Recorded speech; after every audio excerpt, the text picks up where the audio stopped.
धर्म और शिक्षा पर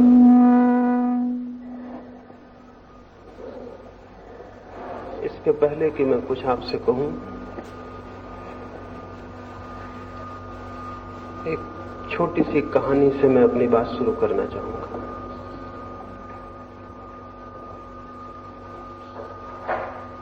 एक सूफी फकीर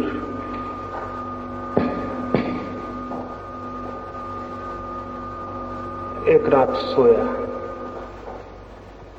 सोते समय बंद ही कर देना, समझता हूं उस फकीर के मन में एक प्रार्थना थी। परमात्मा के दर्शन की इच्छा थी। रात उसने एक सपना देखा। सपने में देखा कि वो परमात्मा के नगर में पहुंच गया है। बहुत भीड़ भाड़ है रास्तों पर, कोई बहुत बड़ा उत्सव मनाया जा रहा है। उसने पूछा किसी से तो ज्ञात हुआ परमात्मा का जन्मदिन है। एक बहुत बड़े रथ पर एक बहुत प्रतिभाशाली व्यक्ति सवार है। पूछा यही परमात्मा है? ज्ञात हुआ नहीं, ये तो राम है। और उनके पीछे राम के हजारों लाखों भक्त थे। फिर और पीछे घोड़े पर सवार कोई बहुत महिमाशाली व्यक्ति है। पूछा ये परमात्मा है? ज्ञात हुआ वो तो मोहम्मद है और उनके पीछे उनके भक्त हैं। और ऐसे वो शोभा यात्रा लंबी होती गई। क्राइस्ट निकले और महावीर और बुद्ध और जरथुस्त्र, और धीरे धीरे शोभा यात्रा समाप्त हो गई। और सबसे अंत में एक बहुत बूढ़ा आदमी एक घोड़े पर निकला जिसके साथ कोई भी नहीं था। उसे देखकर, उस फकीर को देख कर हंसी आने लगी। किसी से उसने पूछा कि ये कौन पागल है जो अकेला घोड़े पर सवार है और जिसके साथ कोई भी नहीं? तो ज्ञात हुआ वो परमात्मा है। उसे बहुत हैरानी हुई और उसने पूछा कि राम के साथ बहुत लोग हैं, क्राइस्ट के साथ बहुत लोग हैं, बुद्ध और महावीर के साथ बहुत लोग हैं, मोहम्मद के साथ बहुत लोग हैं, लेकिन परमात्मा के साथ कोई क्यों नहीं? तो ज्ञात हुआ सारे लोग मोहम्मद, महावीर और राम में बट गए हैं, परमात्मा के लिए कोई बचा नहीं। उसकी घबराहट में नींद खुल गई। उसने कभी सोचा भी नहीं था। वो बहुत घबराया, लेकिन ये स्वप्न में इसलिए आपसे कह रहा हूं ताकि मैं ये आपसे कह सकूं कि वस्तुतः ऐसी ही स्थिति सारी दुनिया में घट गई है। हिंदू हैं, मुसलमान हैं, ईसाई हैं, जैन हैं, लेकिन धार्मिक कोई भी नहीं है। धार्मिक होना बहुत अलग बात है हिंदू होने से, मुसलमान होने से। इसके पहले कि मैं धर्म और शिक्षा के संबंध में आपसे कुछ कहूं, ये कह देना जरूरी है कि धर्म से मेरा अर्थ हिंदू, मुसलमान और जैन से नहीं है, ईसाई और पारसी से नहीं है। जब तक कोई मनुष्य हिंदू है या मुसलमान है, तब तक धार्मिक होना असंभव है। और जितने लोग धर्म और शिक्षा के लिए विचार करते हैं और जो लोग शिक्षा के साथ धर्म को जोड़ना चाहते हैं, धर्म से उनका अर्थ या तो हिंदू होता है या मुसलमान होता है या ईसाई होता है। ऐसी धार्मिक शिक्षा धर्म तो नहीं लाएगी, मनुष्य को और अधिक अधार्मिक बनाती है। इस तरह की शिक्षा तो कोई 4-5 हजार वर्षों से मनुष्य को दी जाती रही है, लेकिन उसने कोई बेहतर मनुष्य पैदा नहीं किया, उससे कोई अच्छा समाज पैदा नहीं हुआ। विपरीत हिंदू, मुसलमान और ईसाई के नामों पर जितना अधर्म, जितनी हिंसा, जितना रक्तपात हुआ है, उतना किसी और बात से नहीं हुआ। ये जान के बहुत हैरानी होती है नास्तिकों के ऊपर, उनके ऊपर जो धर्म के विश्वासी नहीं है, बड़े पापों का कोई जिम्मा नहीं है। बड़े पाप उन लोगों के नाम पर हैं जो आस्तिक हैं। नास्तिकों ने न तो मंदिर जलाए हैं और न मस्जिदें और न लोगों की हत्याएं की। हत्याएं की हैं उन लोगों ने जो आस्तिक हैं। मनुष्य को मनुष्य से विभाजित भी उन लोगों ने किया है जो आस्तिक है। जो अपने को धार्मिक समझते हैं, उन्होंने ही मनुष्य और मनुष्य के बीच दीवार खड़ी की। तो यदि धार्मिक शिक्षा का ये अर्थ हो कि हम गीता सिखाएं, कुरान सिखाएं या बाइबल सिखाएं, तो ये बड़ी खतरनाक शिक्षा होगी। ये शिक्षा धार्मिक नहीं हो सकती, क्योंकि ये बातें जिन लोगों को सिखाई गई हैं, वे लोग कोई अच्छे मनुष्य सिद्ध नहीं हुए। और इन बातों के नाम पर जो भेद खड़े हुए हैं, उन्होंने मनुष्य के पूरे इतिहास को रक्तपात और हिंसा से भर दिया, क्रोध और घृणा से भर दिया। तो सबसे पहली बात तो मैं ये कहना चाहता हूं कि धर्म की शिक्षा से मेरा प्रयोजन किसी संप्रदाय, उसकी धारणाओं, उसके सिद्धांतों की शिक्षा से नहीं है। एक बात निषेधात्मक रूप से, यदि हम चाहते हैं कि शिक्षा और धर्म संबंधित हो, तो हमें चाहना होगा कि हिंदू, मुसलमान और ईसाई शब्दों से धर्म का संबंध टूट जाए, तो ही शिक्षा और धर्म संबंधित हो सकते। नहीं तो शिक्षा और धर्म कभी संबंधित न हो सकते हैं, न होने चाहिए। अगर एक धार्मिक सभ्यता पैदा करनी हो, तो वो सभ्यता हिंदू नहीं होगी, वो सभ्यता मुसलमान भी नहीं होगी, वो सभ्यता पूरब की भी नहीं होगी, वो सभ्यता पश्चिम की भी नहीं होगी। वो सभ्यता अखंड मनुष्य की होगी, सबकी होगी, समग्र की होगी। किसी एक अंश और एक खंड की वो सभ्यता नहीं हो सकती, क्योंकि जब तक हम मनुष्यता को खंडित करेंगे, तब तक हम द्वंद्व और युद्ध से मुक्त नहीं हो सकते। जब तक मेरे और आपके बीच कोई दीवार होगी, तब तक बहुत कठिनाई है कि हम एक ऐसे समाज को निर्मित कर सकें जो प्रेम और आनंद में जिए। अभी तो हमने जो समाज निर्मित किया है, कोई 3000 वर्षों में 15,000 युद्ध जमीन पर हुए। 3000 वर्षों में 15,000 युद्ध, शायद कल्पना भी न हो। 3000 वर्षों में 15,000 युद्ध बहुत ज्यादा होते। अगर प्रतिवर्ष 5 युद्ध हो रहे हों, तो क्या अर्थ हुआ? 3000 वर्षों के इतिहास में केवल 300 वर्ष का छोटा सा टुकड़ा ऐसा है जब युद्ध नहीं हुए। वो भी 300 वर्ष इकट्ठे नहीं, कभी एक दिन, कभी 2 दिन, कभी 10 दिन जमीन पर युद्ध बन रहा है। ऐसा सब मिला के कालखंड 300 वर्ष होते हैं।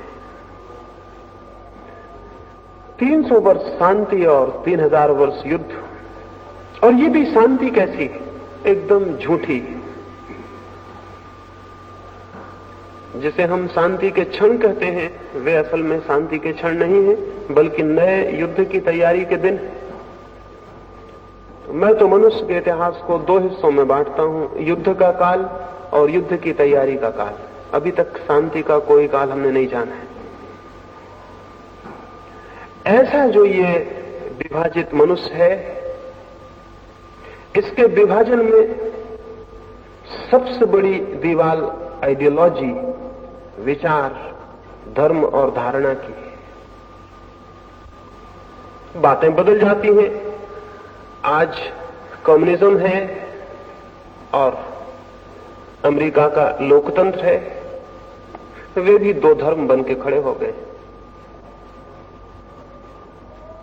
उनकी भी लड़ाई 2 धर्मों जैसी लड़ाई हो गई। क्या ये नहीं हो सकता कि हम विचार के आधार पर मनुष्य के विभाजन को समाप्त कर दें? क्या ये उचित है कि विचार जैसी बहुत हवाई चीज के लिए हम मनुष्य की हत्या करें? क्या ये उचित है कि मेरा विचार और आपका विचार मेरे हृदय और आपके हृदय को शत्रु बना दे? अब तक यही हुआ है, और अब तक धर्मों के नाम पर खड़े हुए संगठन हमारे प्रेम के संगठन नहीं है, बल्कि हमारी घृणा के संगठन है। और इसलिए आपको ज्ञात होगा कि जब भी दुनिया में घृणा का जहर जोर से फैला दिया जाए तो किसी को भी संगठित किया जा सकता है। एडोल्फ हिटलर ने अपने आत्मकथा में लिखा है, अगर किसी कौम को संगठित करना हो तो किसी दूसरे कौम के प्रति घृणा पैदा कर दो, कोई खतरा पैदा कर दो। मुसलमान को इकट्ठा होना होता है तो वो कहता है इस्लाम खतरे में, और तब मुसलमान इकट्ठा हो जाते। और हिंदू को इकट्ठा होना हो तो वो कहता है हिंदू धर्म खतरे में, और हिंदू इकट्ठा हो जाते। अभी पाकिस्तान का हमला भारत पे हुआ या चीन का, तो सारे भारत में एकता मालूम पड़ी। वो एकता एकदम खतरनाक और झूठी, वो प्रेम की एकता नहीं, वो सामने खड़े दुश्मन के खिलाफ जो हमारे मन में घृणा है उसकी एकता है। दुश्मन चला जाएगा, एकता भी चली जाएगी। तो ये हमारे सारे संगठन जिनको हम धर्म कहते हैं, किसी की घृणा पर खड़े हुए हैं। और घृणा का धर्म से क्या संबंध हो सकता है?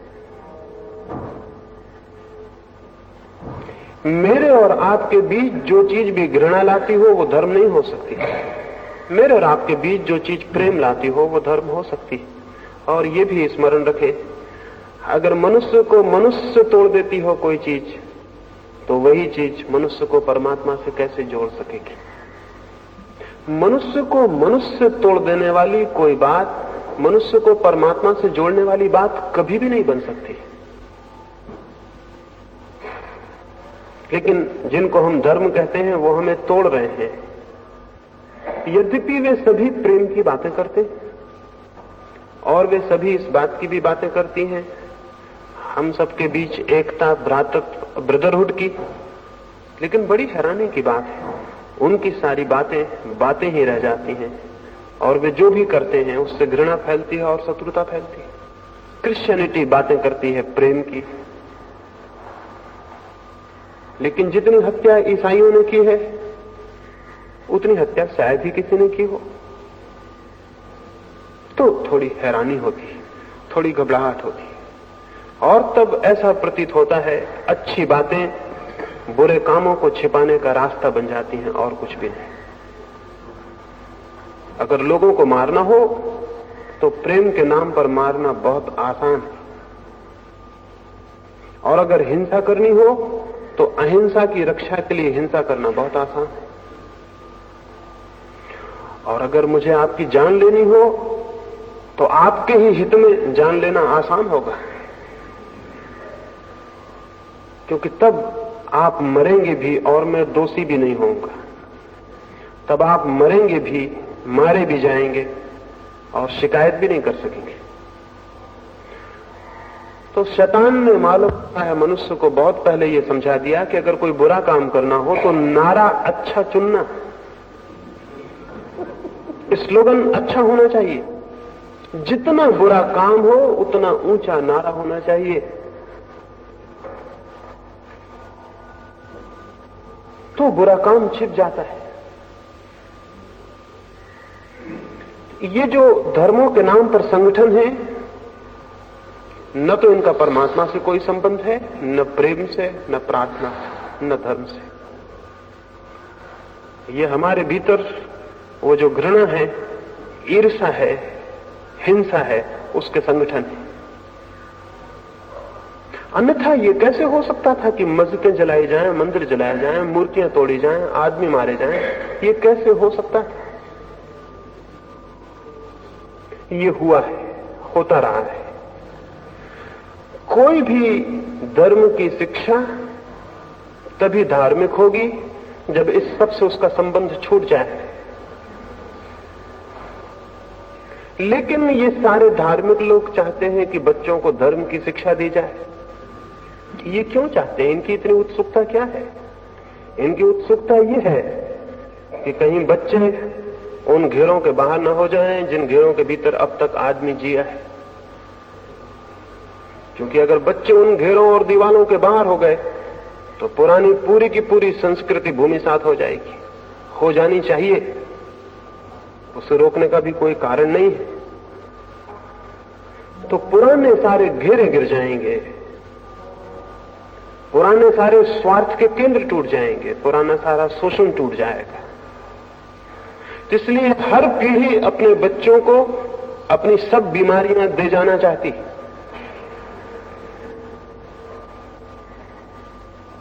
इसमें उसके अहंकार की भी पूर्ति होती है। इसलिए बाप अगर हिंदू है तो बच्चे को हिंदू बना जाना चाहता है। क्यों?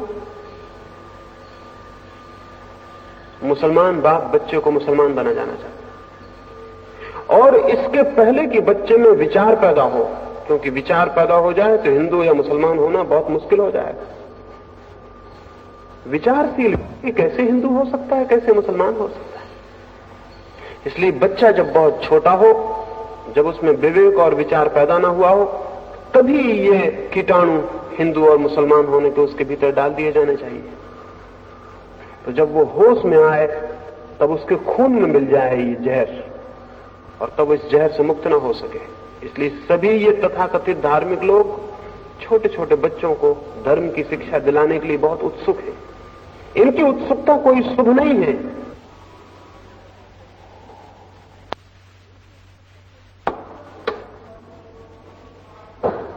और वो ये कि जब उनका विवेक जागृत नहीं हुआ है तब उनके भीतर विश्वास डाल दिए जाएं। विश्वास तो अंधे होते हैं, विश्वास तो अज्ञान से भरे होते हैं। और जब एक बार मन के अचेतन परतों को विश्वास पकड़ लेते हैं तो विचार के जगने में सदा के लिए बाधा हो जाती है। जो हिंदू है वो सोच नहीं सकता, फिर जो मुसलमान है वो भी नहीं सोच सकता, क्योंकि सोचने में खतरा हो सकता है, सोचने में खुद के विश्वास तोड़ने का डर हो सकता है। इसलिए फिर विचार को रोका जाता है।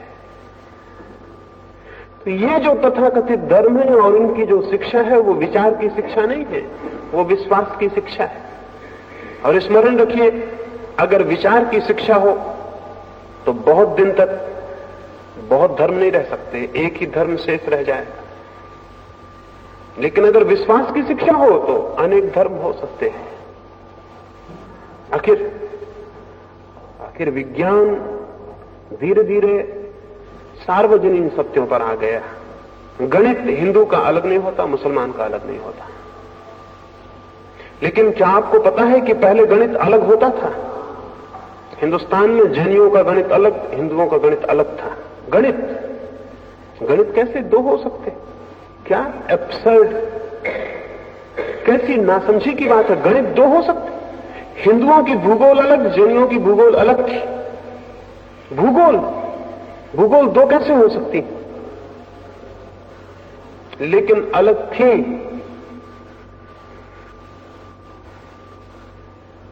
ये अलग इसलिए थी कि ये विश्वास पर खड़ी थी, विचार की कोई खोजबीन नहीं थी। विचार और तर्क का कोई आधार नहीं था। तर्क और विचार सार्वजनिक सत्यों पर ले आता है,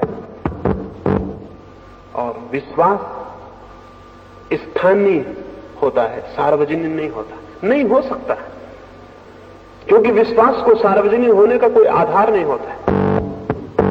फिर विश्वास अंधा होता है, उसके पास आंखें नहीं होती। क्या आपको पता है, अरस्तु जैसा विचारशील व्यक्ति भी अपनी किताब में लिखा है कि स्त्रियों के दांत पुरुषों से कम होते हैं। अरस्तु, और खुद की उसकी दो औरतें थी, एक भी नहीं। और कभी भी बैठ के उन औरतों के दांत गिन सकता था। लेकिन नहीं, यूनान में यह विश्वास था कि औरतों के दांत कम होते। असल बात यह है कि पुरुष ये मानने को कभी राजी नहीं कि स्त्री उसके बराबर होती, उससे कम होनी चाहिए। पुरुष के बराबर कैसे हो सकती, दांत कैसे बराबर हो सकते, इसलिए कभी गिनने का सवाल नहीं उठा। 1000 साल तक यूनान के करोड़ों लोग ये मानते रहे कि स्त्रियों के दांत कम होते हैं। किसी ने गिना नहीं, स्त्रियां घर घर में उपलब्ध है, पुरुषों से थोड़ी ज्यादा ही है, कम नहीं है। किसी ने गिनती नहीं की, किसी ने शक भी नहीं किया। विचार की पहली बुनियाद होती है शक, संदेह, डाउट, और विश्वास का आधार होता है कभी शक मत करना, संदेह मत करना। जो संदेह नहीं करता वो कभी विचार भी नहीं करता, वो कभी खोज भी नहीं करता। तो ये तथाकथित धर्म सिखाते हैं विश्वास करो, जबकि धर्म सिखाएगा विचार करो। और धर्म विश्वास पर खड़ा नहीं होगा, बल्कि विवेक पर खड़ा होगा। और विवेक पर जो धर्म खड़ा होगा वो बहुत शीघ्र, जिस भांति पदार्थ के संबंध में हमने सार्वजनिक यूनिवर्सल नियम खोज लिए, उसी भांति आत्मा और परमात्मा के संबंध में भी सार्वजनिक नियम खोज लेगा। विचार की गति सार्वजनीनता की तरफ है, यूनिवर्सलिटी की तरफ है। धर्म से और शिक्षा का संबंध तब होगा जब धर्म का संबंध विचार से हो, विश्वास से नहीं। और तब फिर वो हिंदू की और मुसलमान की शिक्षा नहीं रह जाएगी, तब वो धर्म की शिक्षा हो जाएगी। जब तक धर्म का संबंध विश्वास से है, तब तक धर्म की कोई शिक्षा नहीं हो सकती। धर्म का नाम भला लिया जाए, वो हिंदू की शिक्षा होगी या मुसलमान की या ईसाई की या जैन की शिक्षा होगी, ये कोई भी शिक्षा धार्मिक नहीं है। क्योंकि इस तरह से शिक्षित आदमी संकीर्ण हो जाता है, विराट नहीं। इस तरह से शिक्षित आदमी पक्षपातों, प्रेजुडिस से भर जाता है, विवेक उसका मुक्त नहीं होता बल्कि बंधा हो जाता है। इस तरह का व्यक्ति खोज करने में असमर्थ हो जाता है, क्योंकि जितने ज्यादा विश्वास उतनी खोज कठिन। खोज के लिए चाहिए मुक्त, विश्वास से स्वतंत्र चित्त, सब विश्वासों से मुक्त चित्त। लेकिन ये सारे धर्म तो सिखाते हैं कि जो संदेह करेगा वो नष्ट हो जाएगा। ये कोई धर्म नहीं सिखाते कि तुम विचार करो, क्योंकि हो सकता है कि विचार उन नतीजों पर ले जाए जो उनके नतीजों से मेल न खाएं। इसलिए विचार से ये भयभीत है, सारे धर्म विचार से भयभीत है। इसलिए दुनिया का कोई विकास नहीं हो सका, मनुष्य जाति का विकास नहीं हो सका। जहां विचार से भय है वहां विकास असंभव है। समस्त विकास विचार का विकास है। तो धर्म शिक्षा का केंद्र बन सकता है, लेकिन इसके पहले धर्म का केंद्र विचार को बनाना होगा, विश्वास को नहीं। इसके पहले कि धर्म शिक्षा में आए, धर्म को पुनर्शिक्षित होना पड़ेगा, धर्म को खुद पुनर्दीक्षित होना पड़ेगा। वैसा ही धर्म नहीं प्रवेश पा सकता विद्यापीठों में जैसा धर्म बाजार में प्रचलित है। वो गलत है, वो बुनियादी रूप से गलत है। तो विद्यापीठों में, शिक्षालयों में निश्चित ही धर्म आना चाहिए, क्योंकि ये बात अधूरी होगी कि हम केवल पदार्थ के संबंध में चिंतन करें। ये बात अधूरी होगी कि हम केवल पदार्थ के संबंध में खोजबीन करें। ये पूरे मनुष्य को जानने में बहुत अधूरी सिद्ध होगी। जानना ही होगा, सोचना ही होगा, विचारना ही होगा मनुष्य की चेतना के संबंध में, उसकी आत्मा के संबंध में। जीवन में पदार्थ ही सब कुछ नहीं है, कुछ और भी है, कुछ और विराटतर भी हमारे भीतर है। उसे खोजना होगा, जानना होगा, विचारना होगा। लेकिन ये जो तथाकथित धर्म है, ये उसे विचारने के लिए स्वतंत्रता देने को राजी नहीं। इन धर्मों का शिक्षा से कोई संबंध नहीं हो सकता है, और दुर्भाग्य होगा कि इनका कोई संबंध हो जाए। इनका संबंध नहीं होना चाहिए। लेकिन इसका यह अर्थ नहीं कि धर्म का संबंध नहीं होना चाहिए। धर्म का संबंध तो होना चाहिए। एक दिशा तो विज्ञान है, बाहर जो हमारे जगत है उसको हम खोज रहे हैं। एक दिशा धर्म है, भीतर हमारे जो जगत है उसे भी खोजना है। दो जगत है, एक हमारे बाहर है। एक हमारे भीतर है। राबिया नाम की एक फकीर औरत थी। एक दिन सुबह उसके दरवाजे पर उसके एक मित्र ने कहा कि राबिया बाहर आओ, बहुत सुंदर सूरज उग रहा है, बड़ी सुंदर सुबह है, इतनी सुंदर प्रभात मैंने कभी नहीं देखी, बाहर आओ।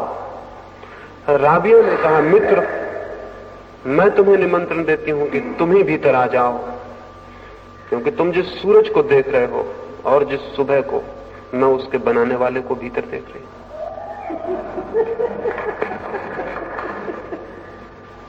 का मित्र तुम भीतर आ जाओ। एक बाहर दुनिया है, निश्चित ही बहुत सुंदर, और वे लोग ना समझें जो बाहर की दुनिया के विरोध में मनुष्य को खड़ा करना चाहते हो। बहुत सुंदर है बाहर की दुनिया,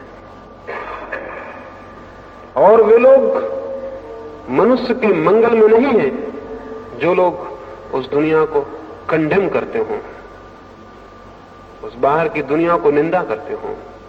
बहुत सुंदर है बाहर की दुनिया, लेकिन और बड़ी सुंदर दुनिया भी एक भीतर है।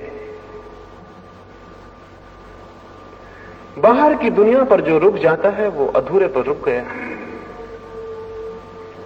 शायद वो खजाने के बाहर ही रुक गया, शायद उसने बाहर की परत को, बाहर की देह को ही देखा और भीतर नहीं पहुंचा। भीतर और भी विराटतर और भी सुंदरतर कुछ है। धर्म उसकी खोज है। भीतर जो है मनुष्य के, समस्त के, प्रकृति के, उसकी खोज है धर्म। विज्ञान जो बाहर है उसकी खोज है। बाहर की खोज अधूरी है।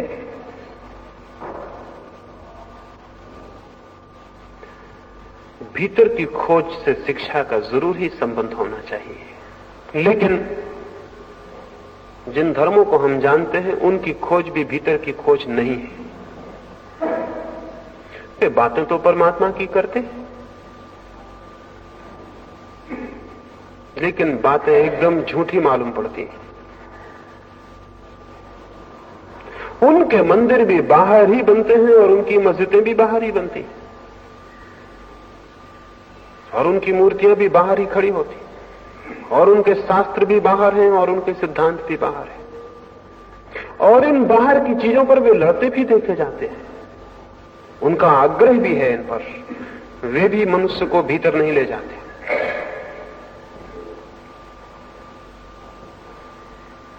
एक नीग्रो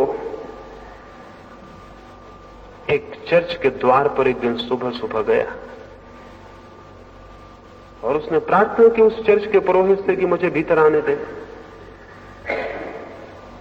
लेकिन नीग्रो, काली चमड़ी का आदमी और सफेद चमड़ी वाले लोगों के मंदिर में कैसे जा सकता है? ये जो भीतर की बातें करते हैं ये भी चमड़ी को देखते हैं कि वो काली है या गोरी। ये जो परमात्मा की बातें करते हैं वो भी देखते हैं कि ब्राह्मण हो कि शूद्र। उस चर्च के पादरी ने कहा कि मित्र, क्या करोगे मंदिर में आकर भी? जब तक मन शांत नहीं है तब तक क्या करोगे आकर? जमाना बदल गया है, इसलिए पुरोहित ने अपनी भाषा बदल ली। पहले भी रोकता था वो, लेकिन पहले वो कहता कि हट शूद्र, यहां कहां तुझे प्रवेश। लेकिन अब जमाना बदल गया, उसे अपनी भाषा बदलनी पड़ी। रोकता वो अब भी। तो उसने ये नहीं कहा कि शूद्र यहां से भाग जाओ, उसने कहा कि क्या करोगे मंदिर में आकर भी? जब तक मन ही शांत नहीं है तो परमात्मा को कैसे जानो? ये बात उसने इस नीग्रो से कही, लेकिन सफेद चमड़े के लोग जो रोज आते थे उनमें से किसी से भी कभी ये नहीं कहा था। जैसे वो सब मन उनके शांत हो गए। वो नीग्रो सीधा होगा इसलिए चला गया। सीधा होगा तभी तो वो भगवान को खोजने किसी चर्च में गया था। अगर सीधा ना होता तो क्यों किसी चर्च में जाता? भोला भाला होगा, ना समझ होगा, नहीं तो किसी चर्च से भगवान का क्या संबंध है? अपने भीतर जाता, चर्च में क्यों जाता? लौट गया। कोई 10-5 दिन बीत जाने के बाद वो पुरोहित, चर्च का पादरी उसे रास्ते पर मिला और पूछा कि मित्र फिर दिखाई नहीं पड़े। उस निग्रो ने कहा, मैंने रात जाके परमात्मा से प्रार्थना की कि मेरे हृदय को शांत कर, मेरे मन को शांत कर, ताकि मैं तुझे जान सकूं और तुझसे मिल सकूं। रात मुझे एक सपना आया और भगवान मुझे दिखाई पड़े और उन्होंने मुझसे पूछा कि तू किस लिए उस चर्च में जाना चाहता है, मुझसे मिलने? तू बिल्कुल पागल है। 10 साल से मैं खुद ही कोशिश कर रहा हूं, वो पादरी मुझे चर्च के भीतर घुसने नहीं देता।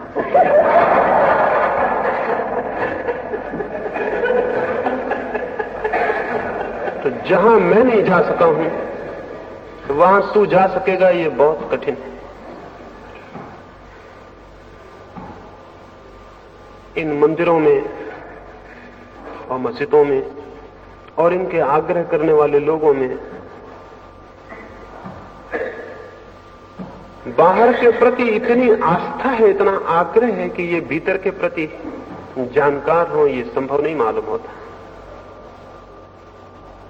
मंदिर और मस्जिद तो शिक्षा से नहीं जुड़ सकते, नहीं जुड़ने चाहिए, लेकिन हां, भीतर जाने का कोई द्वार, भीतर जाने का कोई मार्ग जरूर।